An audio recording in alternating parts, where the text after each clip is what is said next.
2 Maccabees chapter 13. In the 149th year, it was told Judas that Antiochus Epiter was coming with a great power into Judea, and with him Lysias his protector and ruler of his affairs, having either of them a Grecian power of footmen as 110,000, and horsemen 5,300, and elephants 22, and 300 chariots armed with hooks. Menelaus also joined himself with them, and with great dissimulation encouraged Antiochus, not for the safeguard of the country, but because he had thought he had been made governor. But the king of kings moved Antiochus' mind against his wicked wretch, and Lysias informed the king that his man was the cause of all his mischief, so that the king commanded to bring him unto Berea, and to put him to death, as the manner is in that place. Now there was in that place a tower of 50 cubits high, full of ashes, and it had a round instrument which on every side hang down into the ashes. And whosoever was condemned of sacrilege, or had committed any other grievous crime, there did all men thrust him unto death. Such a death it happened that wicked men to die, not having so much as burial in the earth, and that most justly. For inasmuch as he had committed many sins about the altar, whose fire and ashes were holy, he received his death in ashes. Now the king came with a barbarous and haughty mind to do far worse to the Jews than had been done in his father's time. Which things when Judas perceived, he commanded the multitude to call upon the Lord night and day, that if ever at any other time he would now also help them, being at the point to be put from their law, from their country, and from the holy temple, and that he would not suffer the people that had even now been but a little refreshed to be in subjection to the blasphemous nations. So when they had all done this together, and besought the merciful Lord, with weeping and fasting and lying flat upon the ground 3 days long, Judas, having exhorted them, commanded they should be in a readiness. And Judas, being apart with the elders, determined before the king's host should enter into Judea, and get the city to go forth and try the matter and fight by the help of the Lord. So when he had committed all to the Creator of the world, and exhorted his soldiers to fight manfully, even unto death, for the laws, the temple, the people, the city, the country, and the commonwealth, he camped by Modin. And having given the watchword to them that were about him, victory is of God, with the most valiant and choice young men, he went into the king's tent by night, and slew in the camp about 4,000 men, and the chiefest of the elephants, with all that were upon him. And at last they filled the camp with fear and tumult, and departed with good success. This was done in the break of the day, because the protection of the Lord did help him.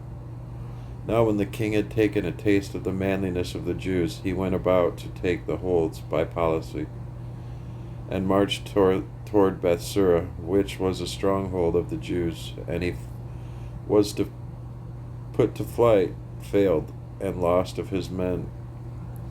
For Judas had conveyed unto them that were in it such things as were necessary. But Rhodocus, who was in the Jews' host, disclosed the secrets to the enemies. Therefore he was sought out, and when they had gotten him, they put him in prison.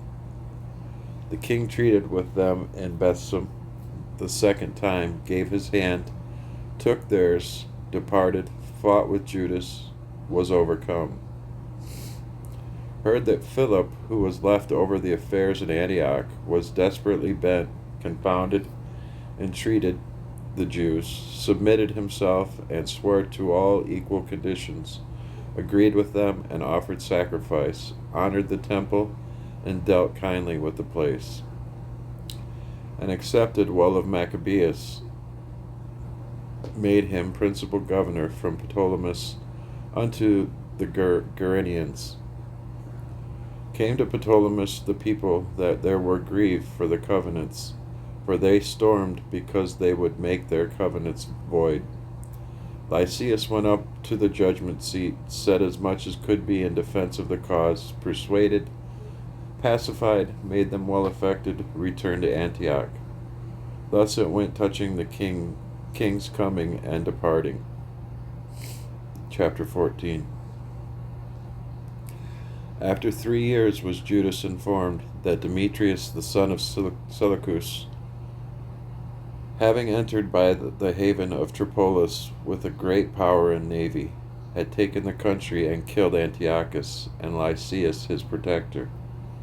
Now one Alchemist, who had been high priest and had defiled himself wilfully in the times of their mingling with the Gentiles, seeing that by no means he could save himself, nor have any more access to the holy altar, came to King Demetrius in the 150th year, presenting unto him a crown of gold, and a palm, and also of the bows which were used solemnly in the temple.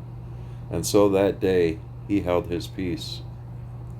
Howbeit, having gotten opportunity to further his foolish enterprise, and being called into council by Demetrius, and asked how the Jews stood affected, and what they intended, he answered thereunto.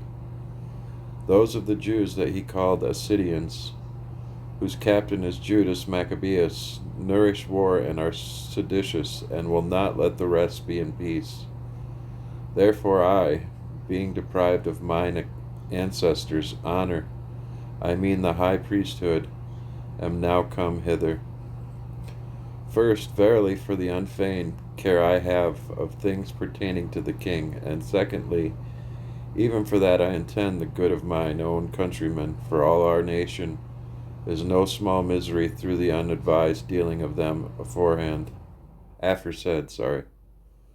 Wherefore, O king, seeing knowest all these things, be careful for the country and our nation, which is pressed on every side, according to the clemency that thou readily showest unto all. For as long as Judas liveth, it is not possible that the state should be quiet. This was no sooner spoken of him, but others of the king's friends, being maliciously set against Judas, did more incense Demetrius. And forthwith, calling Nicanor, who had been master of the elephants, and making him governor over Judea, he sent him forth, commanding him to slay Judas, and to scatter them that were with him, and to make Alchemist high priest of the great temple. Then the heathen that had fled out of Judea from Judas came to Nicanor by flocks, thinking the harm and calamities of the Jews to be their welfare. Now when the Jews heard of Nicanor's coming, and that the heathen were up against them, they cast earth upon their heads, and made supplication to him that had established his people forever, and who always helpeth his portion with manifestation of his presence. So at the commandment of the captain they removed straightways from hence, and came near unto them at the town of Dessau. Now Simon, Judas' brother, had joined battle with Nicanor, but was somewhat discomfited through the sudden silence of his enemies. Nevertheless Nicanor, hearing of the manliness of them that were with Judas, and the courageousness that they had to fight for their country, durst not try this matter by the sword. Wherefore he sent Posidonus and Theodotus and Matthias to make peace. So when they had taken long advisement thereupon, and the captain had made the multitude acquainted therewith, and it appeared that they were all of one mind, they consented to the covenants, and appointed a day to meet in together by themselves. And when the day came, and stools were set for either of them, Ludus placed armed men ready in convenient places, lest some treachery should be suddenly practiced by the enemies. So they made a peaceable conference. Now Nicanor abode in Jerusalem and did no hurt, but sent away the people that came flocking unto him. He would not willingly have Judas out of his sight, for he loved the man from his heart. He prayed him also to take a wife and to beget children. So he married, was quiet, and took part of this life. But Alchemist, perceiving the love that was betwixt them, and considering the covenants that were made, came to Demetrius and told him that Nicanor was not well affected toward the state, for that he had ordained Judas a traitor to his realm, and to be the king's successor. Then the king, being in a rage, and provoked with the accusations of the most wicked man, wrote to Nicanor, signifying that he was much displeased with the covenants, and commanding him that he should send Maccabees prisoner in all haste unto Antioch. When this came to Nicanor's hearing, he was much confounded in himself, and took it grievously, that he should make void the articles which were agreed upon, the man being in no fault. But because there was no dealing against the king, he watched his time to accomplish this thing by policy. Notwithstanding, when Maccabeus saw that Nicanor began to be churlish unto him, and that he entreated him more roughly than he was wont, perceiving that such sour behavior came not of good, he gathered together not a few of his men, and withdrew himself from Nicanor.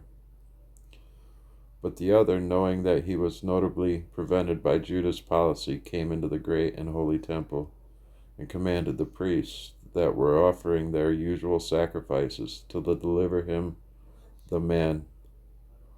And when they swore that they could not tell where the man was whom he sought, he stretched out his right hand toward the temple, and made an oath in this manner: If ye will not deliver me Judas as a prisoner, I will lay this temple of God even with the ground, and I will break down the altar, and erect a notable temple unto Bacchus.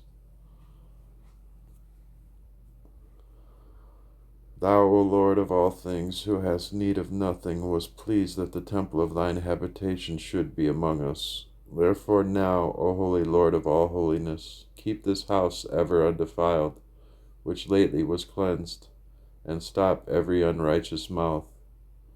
Now was there accused unto Nicanor one Razites, one of the elders of Jerusalem, a lover of his countrymen, and a man of very good report, who for his kindness was called a father of the Jews. For in the former times, when they mingled not themselves with the Gentiles, he had been accused of Judaism, and did boldly jeopard his body. I think that's supposed to be jeopardize his body and life with all vehemency for the religion of the Jews. So Nicanor, willing to declare the hate that he bare unto the Jews, sent about 500 men of war to take him, for he thought by taking him to do the Jews much hurt. Now when the multitude would have taken the tower, and violently broken into the outer door, and bade that fire should be brought to burn it, he, being ready to be taken on every side, fell upon his sword, choosing rather to die manfully than to come into the hands of the wicked, to be abused otherwise than beseemed his noble birth. But missing his stroke through haste, the multitude also rushing within the doors, he ran boldly up to the wall, and cast himself down manfully among the thickest of them. But they, quickly giving back, and a space being made, he fell down into the midst of the void place. Nevertheless, while there was yet breath within him, being inflamed with anger, he rose up, and through his blood gushed out like spouts of water, and his wounds were grievous. Yet he ran through the midst of the throng, and standing upon a steep rock, when as his blood was now quite gone, he plucked out his bowels, and taking them in both his hands, he cast them upon the throng, and calling upon the Lord of life and spirit to restore him those again, he thus died. Chapter 15. But Nicanor, hearing that Judas and his company were in the strong places about Samaria, resolved without any danger to set upon them on the Sabbath day. Nevertheless, the Jews that were compelled to go with him said, O destroy not so cruelly and barbarously, but give honor to that day, which he that seeth all things hath honored, and holiness with holiness above all other days. Then the most ungracious wretch demanded if there were a mighty one in heaven that had commanded the Sabbath day to be kept. And when they said, There is in heaven a living Lord and mighty, who commanded the seventh day to be kept, then said the other, And I also am mighty upon earth, and I commanded to take arms and to do the king's business, yet he obtained not to have his wicked will done. So Nicanor, in exceeding pride and haughtiness, determined to set up public monument of his victory over Judas and them that were with him. But Maccabees had ever sure confidence that the Lord would help him. Wherefore he exhorted his people not to fear the coming of the heathen against them, but to remember the help which in former times they had received from heaven, and now to expect the victory and aid which should come unto them from the Almighty. And so comforting them out of the law and the prophets, and withal putting them in mind of the battles that they won afore, he made them more cheerful. And when he had stirred up their minds, he gave them their charge, showing them therewithal the falsehood of the heathen, and the breach of oaths. Thus he armed every one of them, not so much with defense shields and spears, as with comfortable and good words. And beside that he told them in a dream worthy to be believed, as if it had been so indeed, which did not a little rejoice them. And this was his vision, that Onias, who had been high priest, a virtuous and a good man, reverend in conversation, gentle in condition, well spoken also, and exercised from a child in all points of virtue, holding up his hands, prayed for the whole body of the Jews. This done, in like manner there appeared a man with grey hairs and exceeding glorious, who was of a wonderful and excellent majesty. Then Onias answered, saying, This is a lover of the brethren, who prayeth much for the people and for the holy city, to wit, Jeremias the prophet of God. Whereupon Jeremias, holding forth his right hand, gave to Judas a sword of gold, and in giving it spake this, Take this holy sword, a gift from God, with the which thou shalt wound the adversaries. Thus being well comforted by the words of Judas, which were very good and able to stir them up to valor, and to encourage the hearts of the young men, they determined not to pitch camp, but courageously to set upon them, and manfully to try the matter by conflict, because the city and the sanctuary and the temple were in danger. For the care that they took for their wives and their children and their brethren and folks was in least account with them, but the greatest and principal fear was for the holy temple. Also they that were in the city took not the least care, being troubled for the conflict abroad. And now, when as all looked what should be the trial, and the enemies were already come near, and the army was set in array, and the beasts conveniently placed, and the horsemen set in wings, Maccabees, seeing the coming of the multitude, and the diverse preparations of armor, and the fierceness of the beasts, stretched out his hands towards heaven, and called upon the Lord that worketh wonders, knowing that victory cometh not by arms, but even as it seemeth good to him, he giveth it to such as are worthy. Therefore in his prayer he said after this manner, O Lord, thou didst send thine angel in the time of Ezekiel's king of Judea, and didst slay in the host of Sennacherib 185,000. Wherefore now also, O Lord of heaven, send a good angel before us for a fear and dread unto them, and through the might of thine arm let those be stricken with terror that come against thy holy people to blaspheme. And he ended this. Then Nicanor and they that were with him came forward with trumpets and songs. But Judas and his company encountered the enemies with invocation and prayer.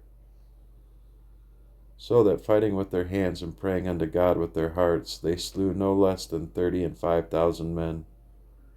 For through the appearance of God they were greatly cheered. Now when the battle was done, returning again with joy, they knew that Nicanor lay dead in his harness. Then they made a great shout and a noise, praising the Almighty in their own language. And Judas, who was ever the chief defender of the citizens both in body and mind, and who continued his love toward his countrymen all his life, commanded to strike off Nicanor's head and his hand with his shoulder, and bring them to Jerusalem. So when he was there, and called them of his nation together, and set the priests before the altar, he sent for them that were of the tower, and showed them vile Nicanor's head, and the hand of that blasphemer, which with proud brags he had stretched out against the holy temple of the Almighty. And when he had cut out the tongue of that ungodly Nicanor, he commanded that they should give it by pieces unto the fowls, and hang up the reward of his madness before the temple. So every man praised toward the heaven and glorious Lord, saying, Blessed be he that hath kept his own place undefiled. He hanged also Nicanor's head upon the tower, an evident and manifest sign unto all of the help of the Lord. And they ordained all with a common decree in no case to let that day pass without solemnity, but to celebrate the 30th day of the 12th month, which in the Syrian tongue is called Adar, the day before Mardochio's day. Thus went with Nicanor, and from the time forth the Hebrews had the city in their power. And here will I make an end. And if I have done well, and as is fitting the story, it is that which I desired.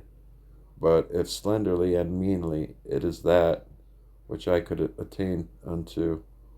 For as it is hurtful to drink wine and water, or water alone, and as wine mingled with water is pleasant, and delighteth the taste, even so speech, finely framed, delighteth the ears of them that read the story. And here shall be an end.